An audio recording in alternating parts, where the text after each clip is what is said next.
FHM for Him Magazine.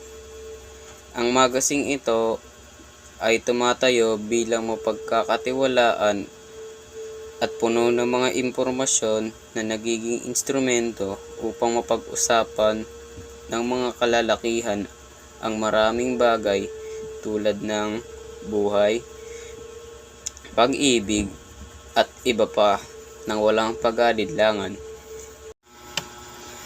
Cosmopolitan Magazine pangkababaihan. Ang mga artikulo dito ay nagsisilbing gabay upang maliwanagan ang kababaihan tungkol sa pinakamainit na issue sa kalusugan, kagandahan, kultura at aliwan. Good Housekeeping. Isang magazine para sa mga abalang ina. Ang mga artikulong nakasulat dito ay tumutulong upang gawin ang kanilang mga responsibilidad at maging mabuting may bahay. Yes, ang magazine tungkol sa balitang showbiz. Ang nilalaman nito ay palaging bago, puno ng mga nakakawatensyon na larawan at detalye tungkol sa mga pinakasikat na artista sa bansa.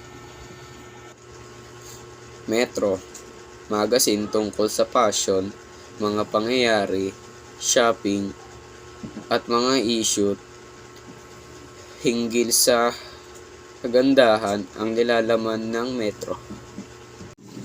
Candy, binibigyan ng pansin ang mga kagustuhan at suliranin ng kabataan. Ito ay gawa ng mga batang manunulat na mas nakakaunawa sa sitwasyon ng mga mambabasa. Men's Health, magazine na nakakatulong sa kalalakihan tungkol sa mga issue sa kalusugan.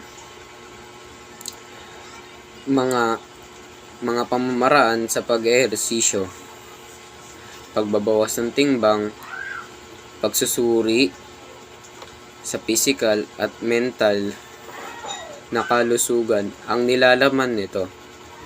Kung kaya ito ang naging paborito ng maraming kalalakihan. T3, isang magazine para lamang sa mga gadgets. Pinapakita rito ang mga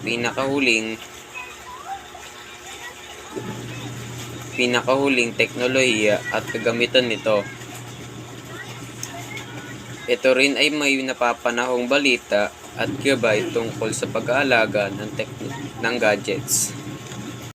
Entrepreneur, magazine para sa mga taong may negosyo o nais magtayo ng negosyo.